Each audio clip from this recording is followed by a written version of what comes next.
This presentation is on planning new connections in Hydro One remote served communities. I'd like to welcome Chris Bell. He has 35 years experience in the utility industry and is currently the manager of distribution, customer service, and environmental health and safety at Hydro One Remotes. He'll be accompanied by Derek Hertz, a senior electrical inspector with the Electrical Safety Authority, who has 30 years of experience in electrical safety. Please join in welcoming Chris and Derek. Stage is all yours. Thanks, Paul. Hopefully that I either got to be shorter or I need a longer mic. Let's try this. So welcome everyone. Again, Chris Bell, I manage customer service portion of my job, relates to this the most. I'll just start off, and maybe I'll give you a quick definition of the difference between Hydro One and Hydro One Remotes. So Hydro One Remotes looks after mainly the old diesel generated power sites throughout the remote north, the fly-in communities. And then we look after some road and rail sites as well, places like Salton, Oba, Armstrong. So the presentation I'm giving, when we talk about the connection process and how things work, it's specific to Hydro One Remotes. If you're in communities like Arrowland or any of the more southern communities, your main contacts will be through Hydro One itself. It's a different phone number to call. It's a different process. And unfortunately, I didn't realize how many communities would be from the southern area managed by Hydro One. So I can get you some contact information if you have questions about that. But the processes, some of the things will align, but some things will be a bit different. I just wanted to say that up front. So I'm going to talk a little bit today about the changing landscape of power in the north. It's a different world out there now for a lot of communities. Electrical considerations when designing a new subdivision or choosing housing types. The new connection process. I won't get into it in depth. I've got handouts here that can help step you through the process. The ESA's role in new connections, when you need a service upgrade, examples of why planning is required, and then some information on energy savings, again, specific to the communities that remote serves.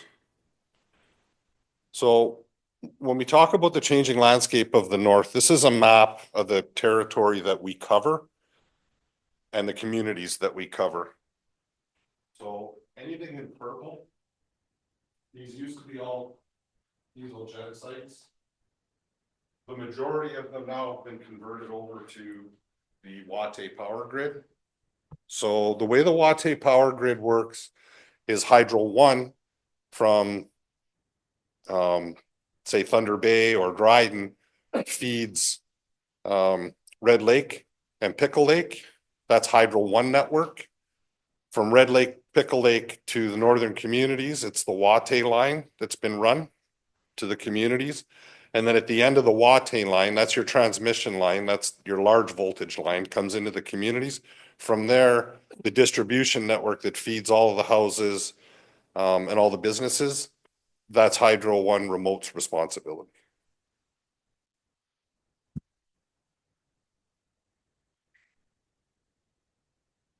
So many of the communities have moved away from power provided by diesel generators to power provided by the Watay grid.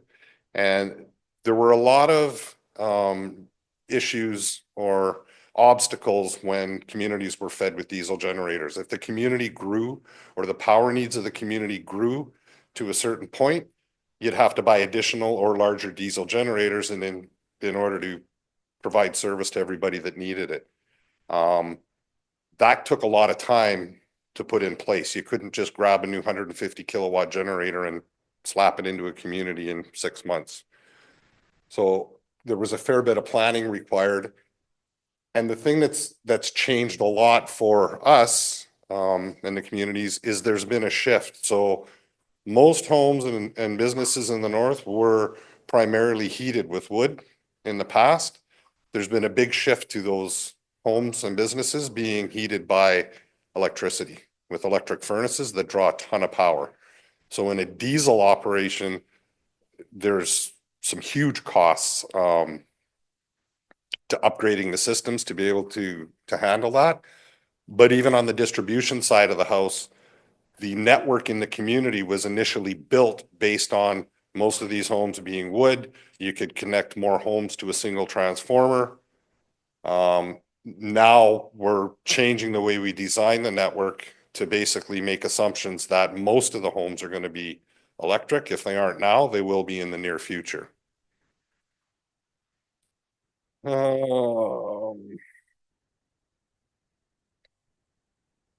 So what's happened in some cases, and I'll get into that when we talk about upgrades.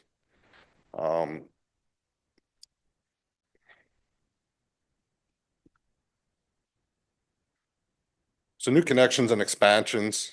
Our motto is basically to provide safe, reliable power at a reasonable price and provide new connections and service in a reasonable amount of time.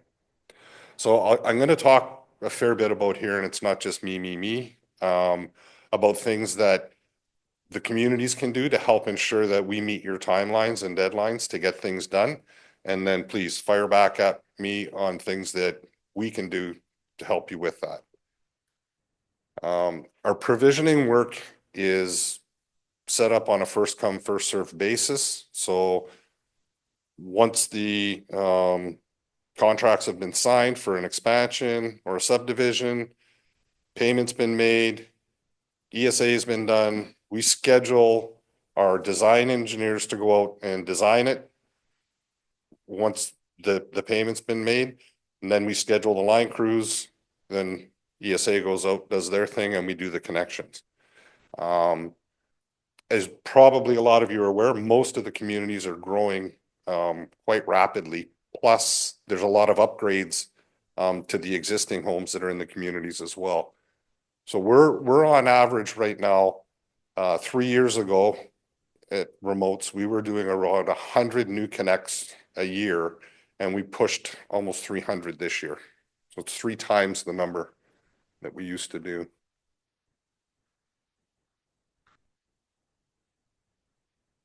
How to ensure the service is ready for occupancy. So the biggest thing that we'd ask from you or to help us and help get the service in on time, communicate with us. If you're planning a subdivision, if you're planning an extension where you're going to be building houses and you've already got, somebody's gone in and engineered it, decided where sewer and water is going to go and sort of where the expansion is going to take place, please get in touch with us. Especially if we have an AutoCAD drawing and GIS location where it's going to take place, we may be able to save you money for the hydro portion of that job. By moving a fire hydrant or a sewer line over a few feet, could save you quite a bit of cost on the actual hydro design and then the build, and reduce the amount of time it takes to build it.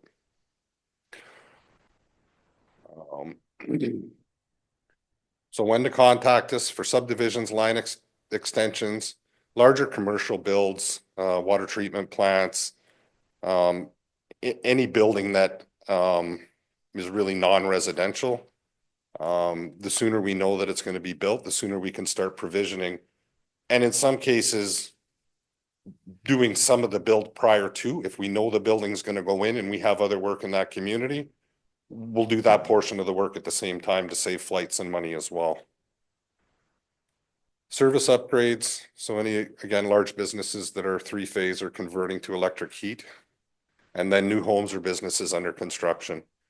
Where we've run into some problems in the past is there's been communities have had modular homes or trailers coming up on the winter road, and come summer, they start plunking them in where they're going to go, and then we get a call after to provide power to them. Makes it very difficult, and it takes a lot of time. Yes? What is the spacing? 75 meters normally. normally.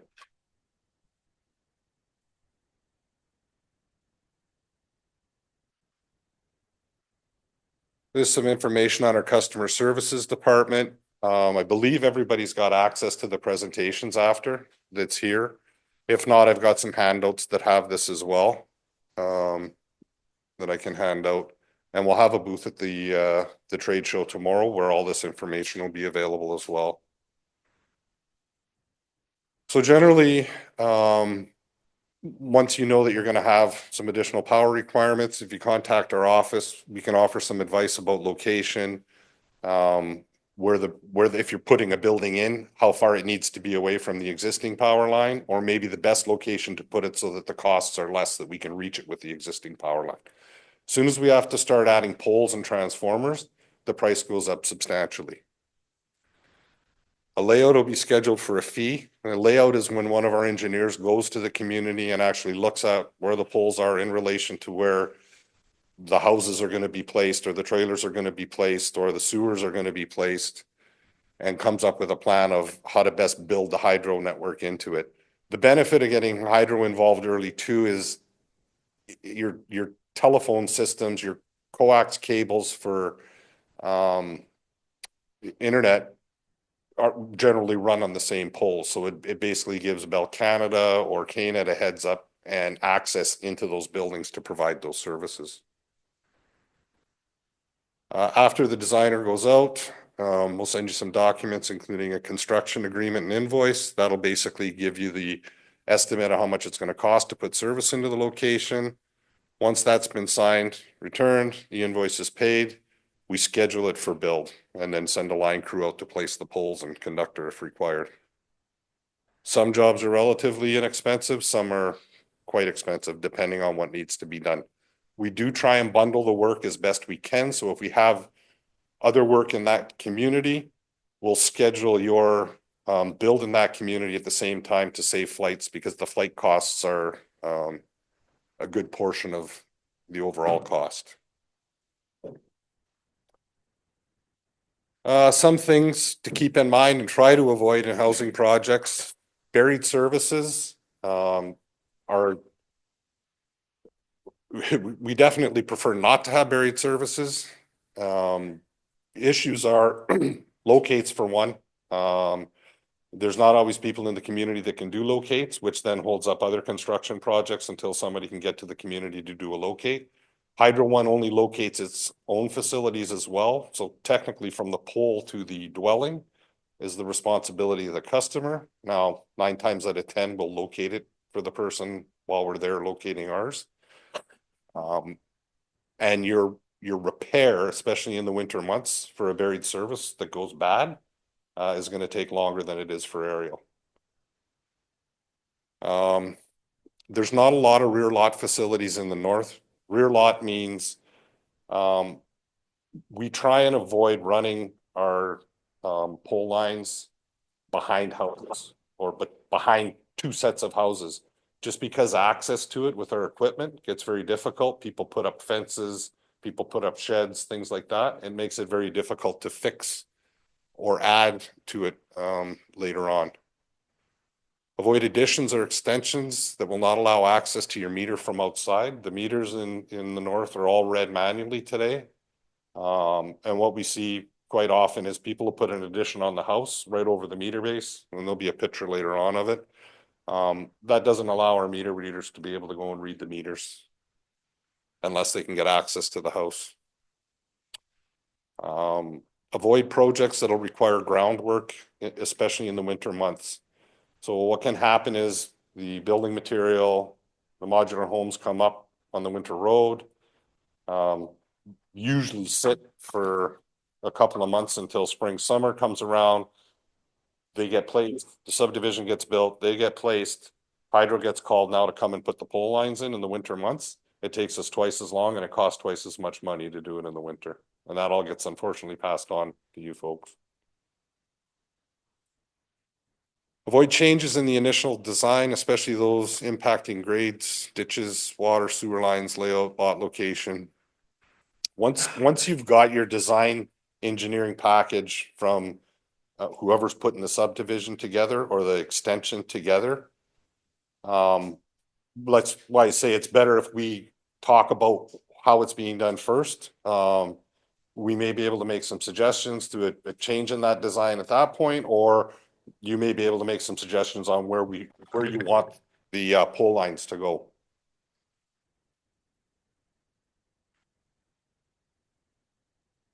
This is just the new connections handout, which sort of gives you a step by step. I can hand out copies of that after.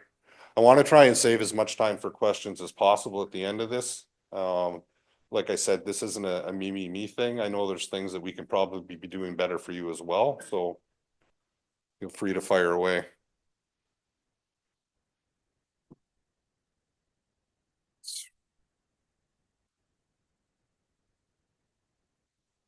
We'll talk. Yeah. Which one? Request service.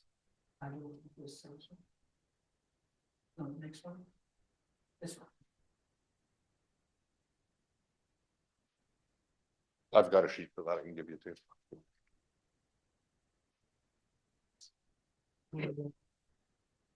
Just more of the process and the customer service group that when you call the 888 number that you reach, they'll step you through all of this. And then they'll refer it, especially if you've got designer plans, they'll refer it to one of the design people to actually look at it in the short term. So before you can begin wiring a building, call the ESA, Electrical Safety Authority, to file an ESA notification of electrical work. And that's anytime there's going to be an upgrade to the panel in the building. They need to be involved. And in fact, we may need to be involved. What we're starting to see now is more and more. Oh, yeah.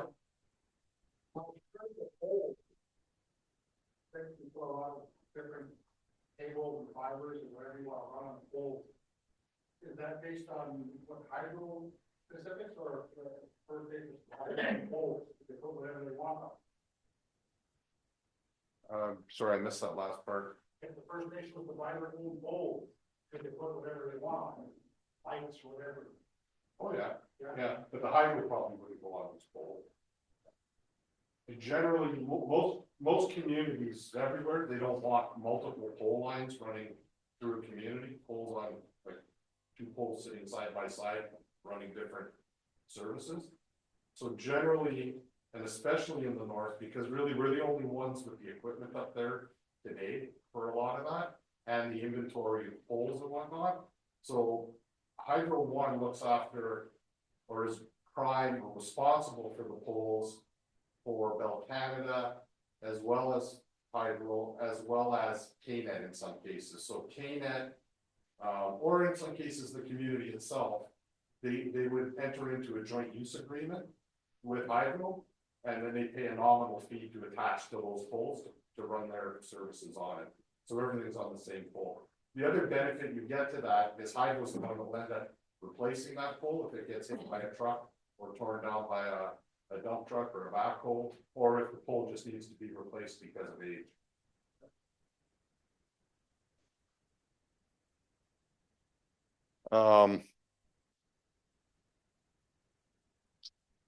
Where I was, it was just again a little bit on the landscape of the north. So as homes switch over to electric heat, that's when it's very important that ESA is involved and Hydro's involved as well. What we've been seeing recently, especially with the cold snap that we've had, there's a transformer can only handle so much load.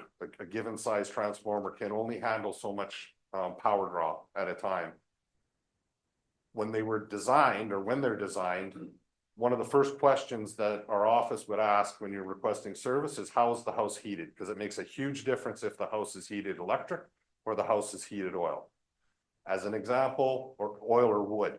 If you may be able to put 4 services on one transformer if they're heated electric, whereas if they're all wood fired houses, like for the heat, you could put 6 or 8. So a lot of the existing network that's been built is 4 to 6 to 8 feeding off of one transformer. If those houses get changed over to electric furnaces and they're all drawing power at the same time, generally the transformer will blow, and you're looking at a day, depending on weather, to 2 days, all those houses are going to be without power by the time we can get up there to replace it.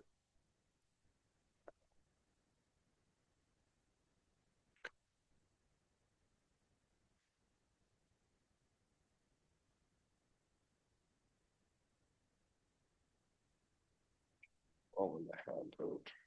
Already? I'm having so much fun. Chris? Good afternoon, everyone. Again, my name is Derek Hertz. I'm the Senior Inspector for Electrical Safety Authority here in Thunder Bay. A little bit about Electrical Safety Authority was born out of the former Ontario Hydro in 1999 when all the companies split into different organizations. The hydro inspector became the electrical inspector. So I know a lot, when I go to a lot of communities, everybody refers to me as the hydro inspector, but I'm now actually the electrical inspector for the Electrical Safety Authority. Electrical Safety Authority is a provincial agency responsible for electrical safety in the province of Ontario. It's our role to improve electrical safety for everyone in the province and to support those in the province to make achieving electrical safety easy. We're really here to try and make sure that we can work together to ensure that when I leave the site after you've had your new homes built or had your new homes connected, that they're going to be electrically safe for a long, long time. And so this comes with the importance of trying to build all your electrical infrastructure to the Ontario Electrical Safety Code when it's applicable. Our role is really to ensure consistent safety baselines are met throughout the province. ESA administers 5 separate regulations that you can see here on the screen, including the licensing electrical contractors and master electricians.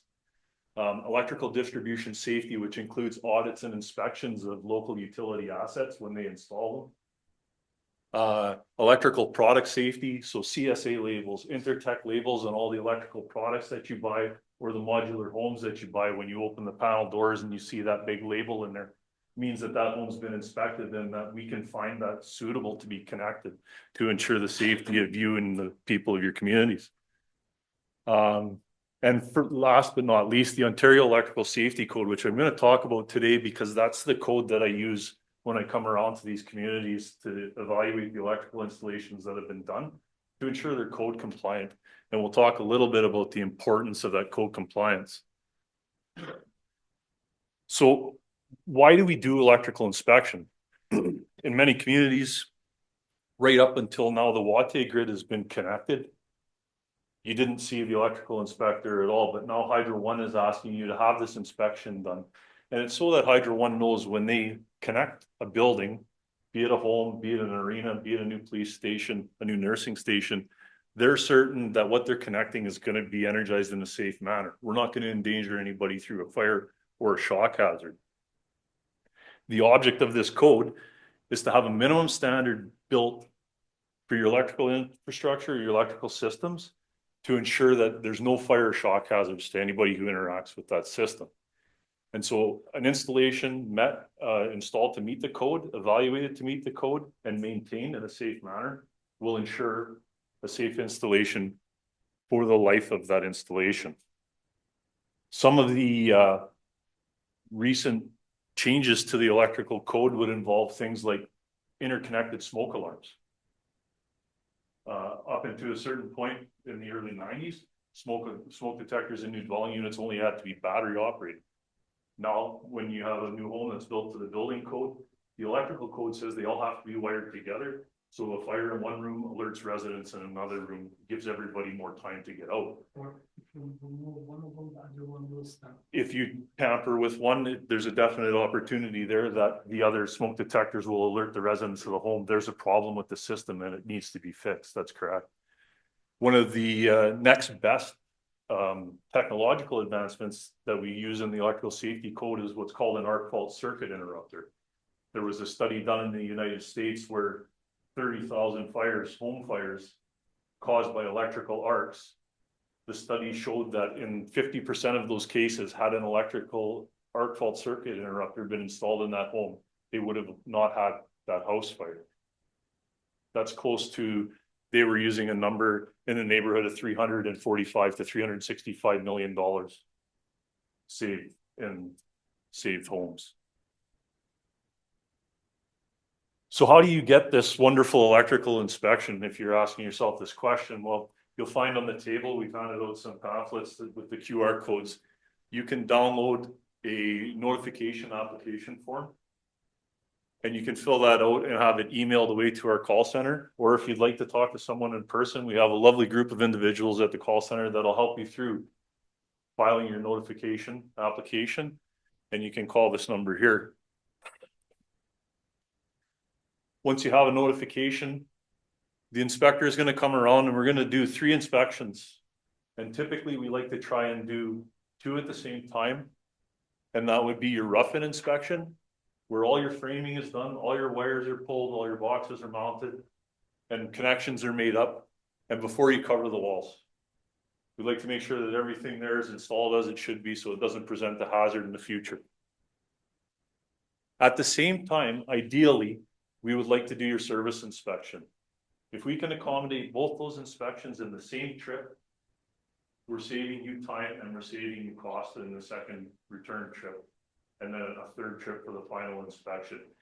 This also helps us help Hydro One, because when I make that trip to look at these panels and look at this service infrastructure on the outside of that dwelling unit, if it's all in good shape, I can put that connection in and Chris can mobilize their staff to come and get you hooked up for the remainder of that project as quickly as possible. Typically, a few months after the rough-in and that service inspection are completed, we'll come back to see a finished product that looks something similar to this. The inspector will go through the home, ensure all your covers are on, your fixtures are installed, that microwave is in place, and we'll give you the A-OK and a certificate for your records saying that this house has been deemed to be co-compliant, and that, again, it's met the Ontario Electrical Safety Code, properly maintained, it'll be safe for years to come. In addition to the inspection and the actual physical interaction that takes place, we have a website and we have a lot of really good home safety information, including some power line safety things with all these new transformer stations that are going in around the northern communities.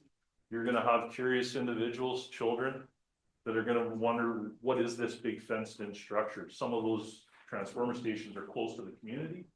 We don't want anybody climbing over that fence to try and find out intimately what's going on inside there. And so we do offer a lot of really good safety strategies that I would recommend you can share with your communities, either the members through the schools or through your after school programs. As Chris spoke to a little bit earlier, we know that now that you're off the diesel generators and you're off the load restrictions, people are wanting to get away from diesel fired oil furnaces. And so I prepared a little bit of a load calculation to determine how large of an electrical service do I need to upgrade to accommodate an electric furnace. So in this case, if you wanted to upgrade from 100 amp electric service, which is what we quite commonly see because you'd like to add an electric furnace, we've taken 1,000 square foot home, added a 15 kilowatt electric furnace and an air conditioner to this. The total load calculation here came out to be 117.5 amps. And so if cost is a consideration and you're trying to do more than less, which it seems like we're all trying to do these days, perhaps going straight to a 200 amp service isn't exactly what's required. You might be able to get away with 125 amp service, still install your electric heat, keep your house nice and warm at 10 watts per square foot, which is almost the recommendation, and in the future add an air conditioner, because we all know it's just getting that little bit warmer, right? And it might be nice to have in the future. So your technical services people, or if you're using an electrical contractor, can all provide you with these types of calculations. And you can make an informed decision on whether or not you need to go to a 200 amp service or to the 125 amp, depending on where you need in the future. And I'll turn it back over to Chris.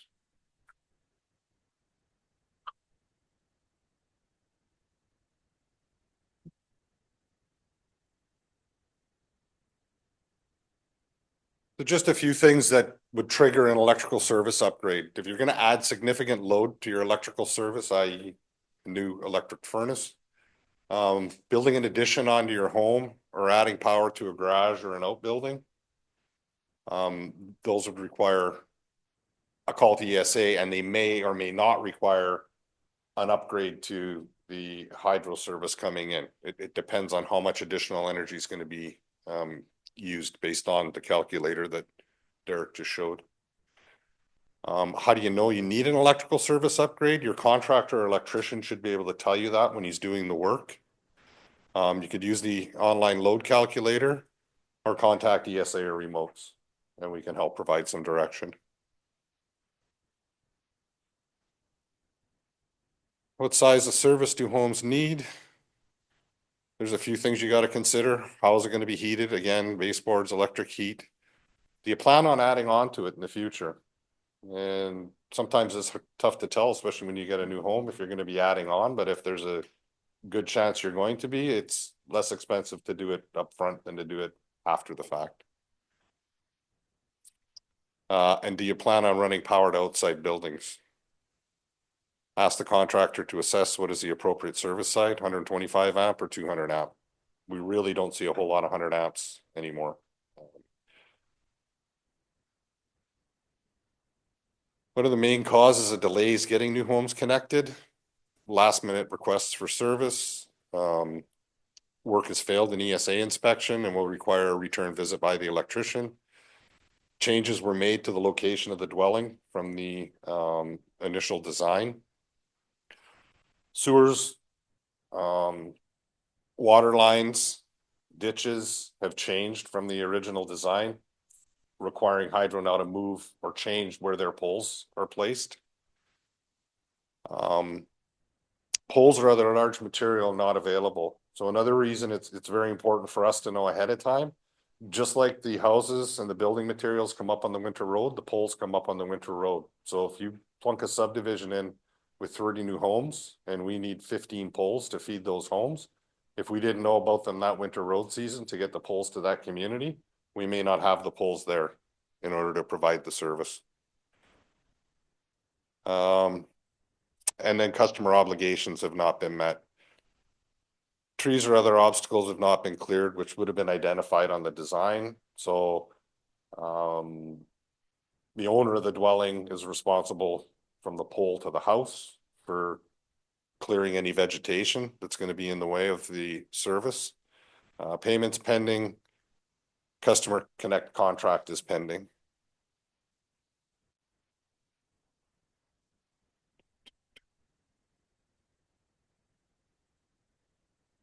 That's right. Hasn't been signed yet.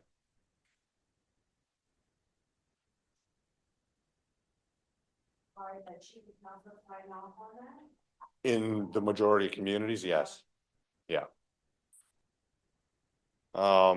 New connection cost facts in Ontario, customers pay to connect their electrical distribution systems. In the communities that Hydro One remote serves, usually the band requests the new service connection, so the contracts with the band, and generally the payments are coming from the band as well. Calculating connection costs, sometimes customer connections can be relatively cheap. As I've mentioned before, if we're just placing a meter and wire from an existing pole and transformer to the home, it's quite inexpensive. If we have to place a pole or transformer or extend the primary service to reach it, the price goes up substantially. If we have to make return visits too, because we're told that the house is ready and we get there and the ESA hasn't been notified or inspected, we generally know that ahead of time. But there's been cases where we've gone there, contractor has said everything's ready to go, and we find out it's not all ready to go. So then we have to make another visit to the community in 2 weeks once the contractor's finished his work.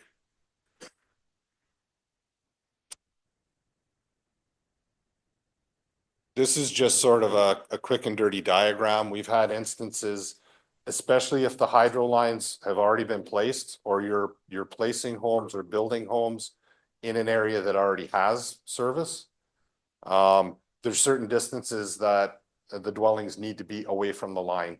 You can't place the home or the dwelling right underneath the power line.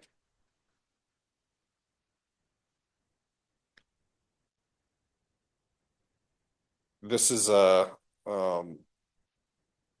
quick note about locates. So as with the rest of Ontario, locates in the north, the initial call goes through one call. They take all the locates across Ontario, aside from a few small independent places. And it's just a reminder, if you're gonna dig or be doing any digging, call Ontario One Call. They'll take that information from you. They basically need the location of where you're gonna do the digging. It'll come back into our office for the hydro piece of it. And a lot of times we can just look at our own maps internally and determine whether or not it's an all clear and you can go ahead and dig, or if we actually have to send a person out there to locate that cable, locate that hydro cable. For the most part, the north is, the majority of it is aerial today. That's changing a little bit. But around your airports and some of your larger commercial buildings, you've got some fairly high voltage power lines buried. So it's definitely in everybody's best interest if we call for locates. This was a picture of a meter taken. So you can see there was an extension done on the house. The hydro mast is now in the middle of the house. And the meter now is buried between the two walls of the house. Those things need to be relocated outside when you're doing additions, or if you're planning addition, maybe stay away from the side of the house that has the meter base if possible. Mast should be located nearest to the transformer that'll be feeding the house. That's a picture of a transformer and must meet ESA requirements prior to connection. Hydro Remotes is obligated to disconnect or not connect services that do not meet ESA standards for safety of the public and hydro workers. I think Derek covered that. That would be an example of something that is quite unsafe.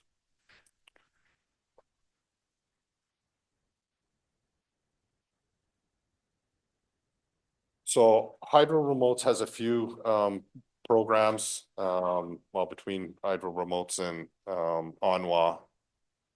So we do offer, and this is helpful to especially the bands if they're doing a large extension or they're building a subdivision. The appliances that they're purchasing for the homes.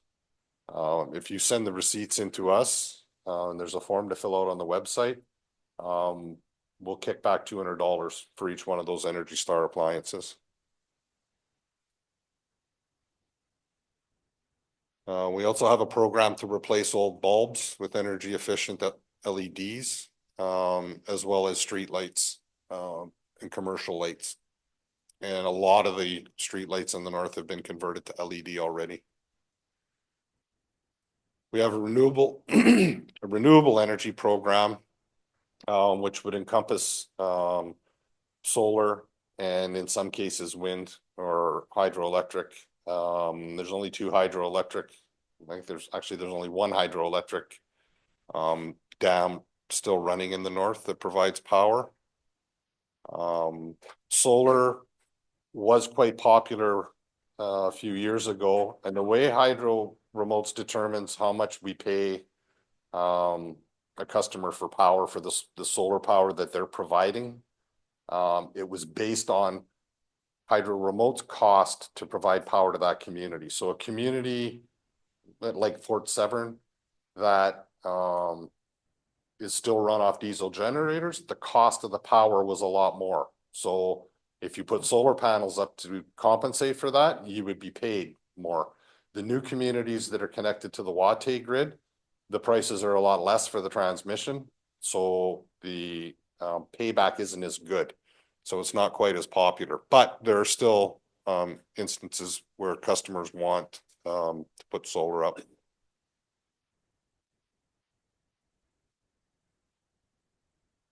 Ontario Electricity Support Program, so OESP.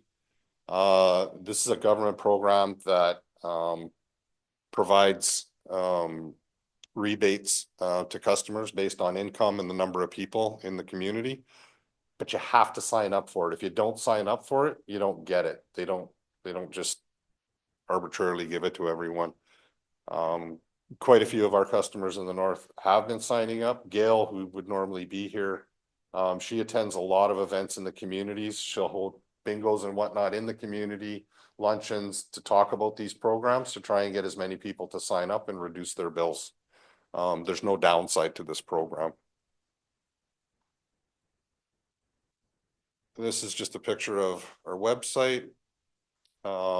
We've added a few things over the last year, so if you're interested on outages in the community, or if there's any upcoming outages in the community, they're posted on this website. We also have huge email lists that we send out if we are going to have outages in a community. We try to keep those as minimal as possible, but as we're doing upgrades and adding for subdivisions, they do naturally require outages to protect our staff.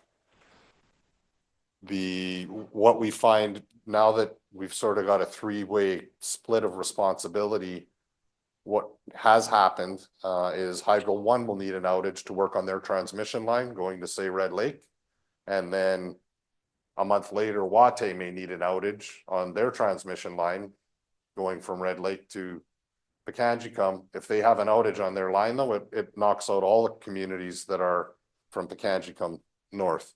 And on the Pickle Lake side, it would be the same. We're trying to coordinate those a bit better. And we always send the notifications out a week to 2 weeks prior. And if the communities have any huge reservations with it, we will try and adjust our schedules.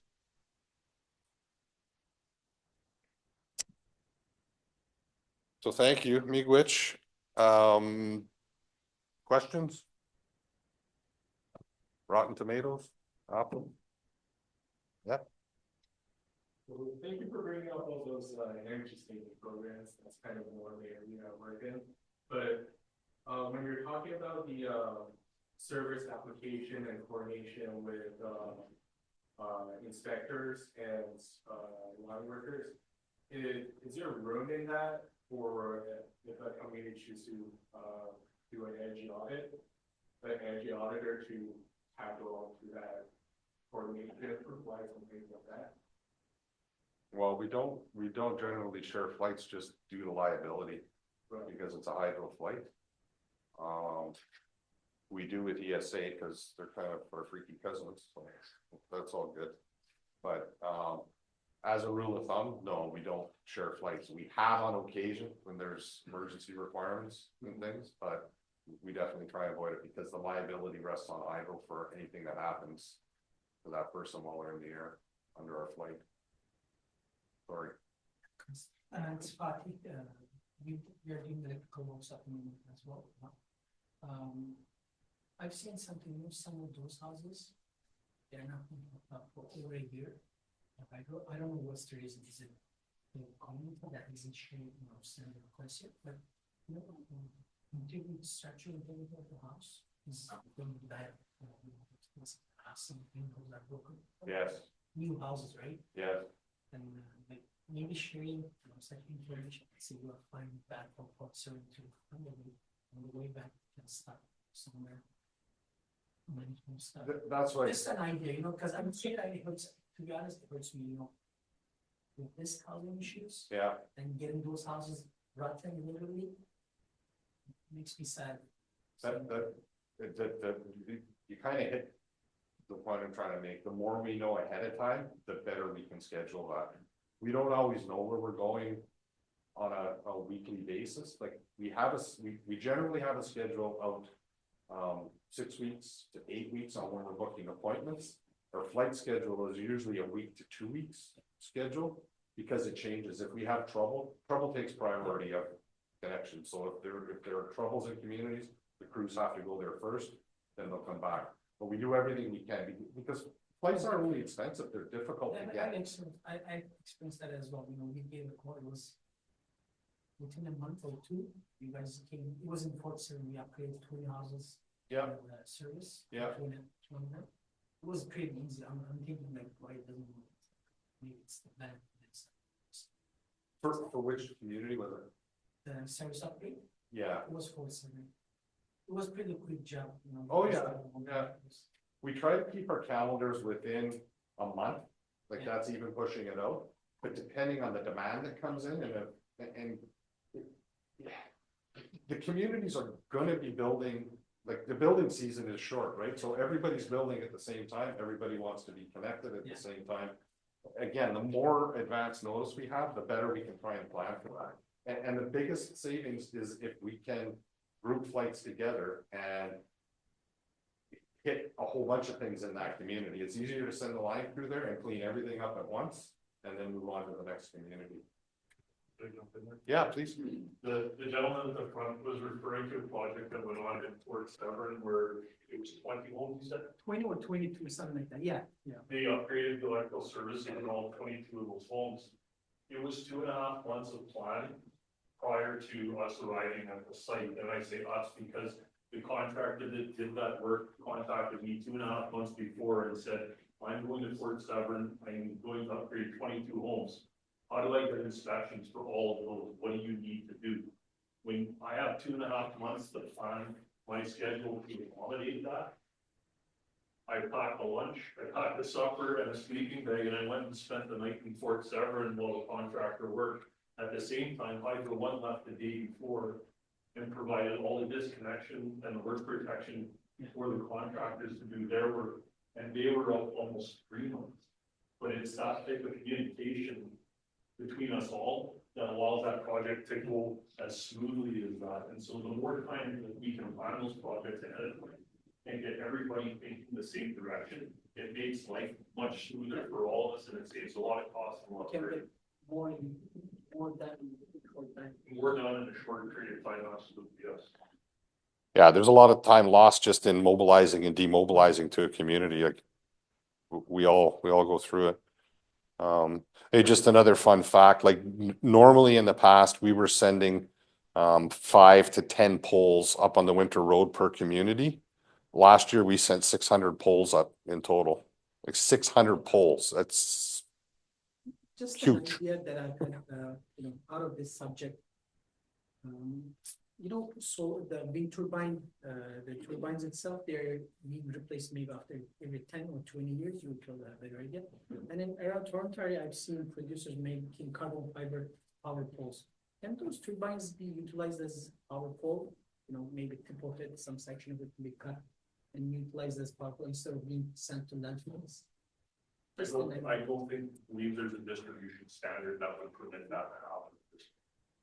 I know in Toronto, in Welfare, there's a producer making carbon fiber poles already. They do have carbon fiber poles, and they are built to a recognized standard, but to repurpose an old turbine pole is not something that I believe is permitted at this point. Yeah, we've looked at to like in emergency cases, we can use composite poles they're basically bolt together poles. They're fiberglass and something else in them. But the issue with them is they're extremely expensive, so that's going to drive your costs up. They run around $4,000 a piece just for the pole. That's just it. We can fit them in a plane, at least one of the new planes that we're looking at using for cargo. But they take longer to install, and we have other issues. If for whatever reason our equipment's not working or that pole's not accessible, you can't climb it with spurs. So you can't do maintenance on the transformer, or if the line gets broken, you can't, if you can't reach it with a bucket, you're kind of out of luck. Yeah.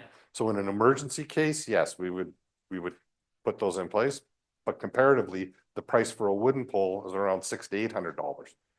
So you don't really want to pass a $4,000 or $3,000 pole onto a customer just to put one pole in their yard. So like I said, if we know there's a subdivision being built with 20 homes, we'll order an extra 15 or 20 poles for that community.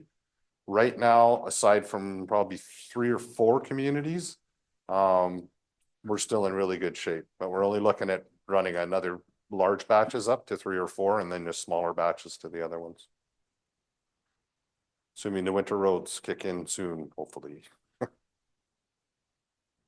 Any other questions? Quiet bunch. Yeah, Sometimes, when funding gets approved, for houses, or even a new subdivision. yeah, Sometimes, it'll happen, say, February or March. And then, of course, we're gonna need poles and everything hauled in, but by that time, it's already, during the summer, we build all these houses. We build 30 houses, have them done and everything. But having no poles in the community, even like, and the thing is that we don't know when approval is gonna be. yeah. So that kind of leaves us in a bad situation. We'll finish all the house on schedule. But come winter time, they're sitting. And you're worried about the shifting and the paint cracking and things like that. So I think that's something that, we should look at. For other communities that maybe might be doing similar things, but that's something to be aware of. For sure. Because my community was in that situation. So we had to build 30 homes from March. I was a project manager, so, but when we got approved, it was approved in March, and the deadline was in March. Right, Well, so. When you go to secure funding for 30 homes, is hydro in that funding request? Yes, there's some kind of funding there. Okay. So as long as we know about it soon enough, we'll be able to get the poles and the infrastructure up there. And I know I guess you can just let even if it's in a planning stage, right? yeah, Even if it's just before this proposal goes up, let you guys know maybe that this is what we're planning. For sure. That we're gonna get approved for all this housing. for sure. Especially if you've already got a plan for it, like a design for it, for sure, let us know, because the next time the design tech is in that community doing something else, he'll go out and he'll scope out where the subdivision is going to go and start getting an idea of what's going to be required. So I'm sure like the last 3 years I've been working with Darcy on their houses, and even if it's not the large, they'll say it's 5 houses. Yeah. Get them done on schedule, and we let I don't want to know. We think these enough time to know when our deadline is to have the houses up and fire it up, but still, we've been in situations where the houses will sit like a month. It's like we'll be done in October, wherever the deadline is. Yeah. And then we're waiting, and then it started to snow, started to get cold. And, it's harder for people to move into their houses, in cold weather, and finish up landscaping. Yeah, no, understood. And we try and keep our calendars within a month, but, there's times they've been pushed out, but a lot of times it's within a week too.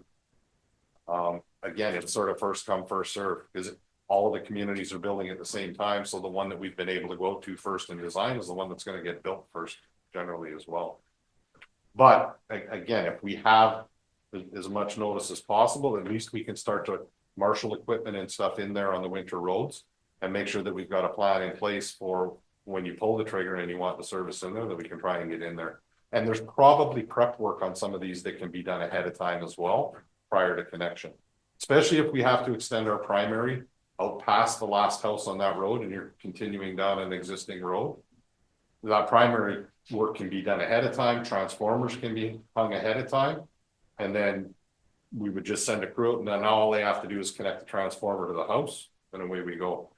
If we find out after the houses have been built and we got to build a primary system out past and put the transformers and the poles in the service, you could be looking at 2 or 3 weeks of construction time. Well, Yeah, I think it's because, the First Nation sometimes may incur extra costs because the contractors have to pack up, leave, and come back. for sure. Months, and then, make sure that the housing built, all the plumbing is working accordingly, because now it's connected to the hydro. Yeah. There's a lot of things that can check before families can move in. So yeah, that's why I just wanted to read it. There's a recent communication between the contractors It will save everyone a lot of time, because Talk to our office. We love it when the contractors give us a heads up on what they're there's doing. several contractors in the community that will work, and last time we saw that, you work, oh, you could have already for this. You know? Yeah, Maybe if there's a communication between them, there's a software, you know, where all contractors are logging in what's coming up, it'll be really good. yeah, we could put a spot on our, I think we have a spot on our website for contractors, but not so much for that type of communication, but we could add that. It's a good idea.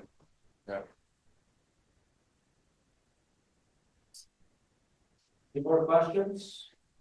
For Chris or Derek? How many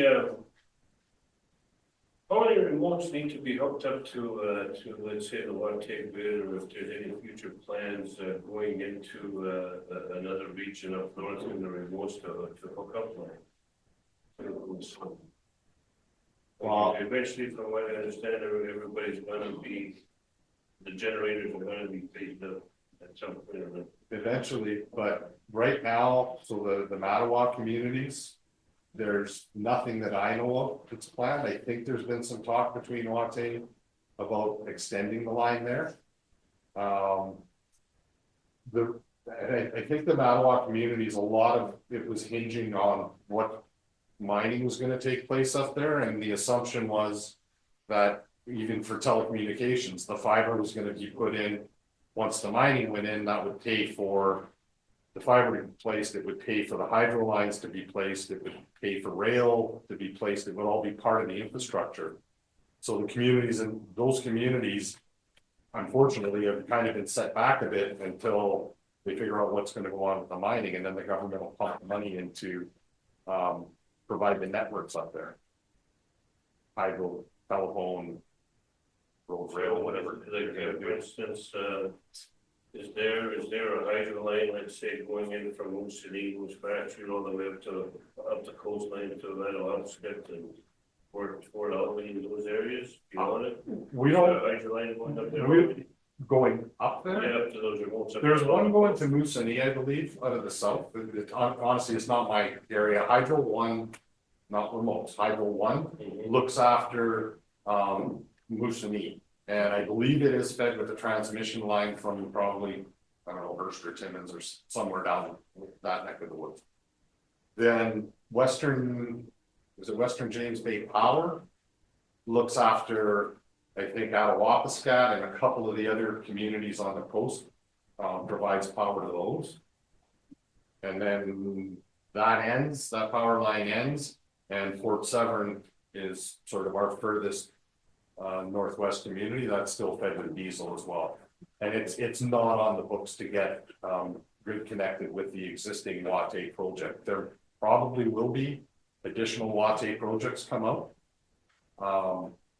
But there's nothing definite at this point in time.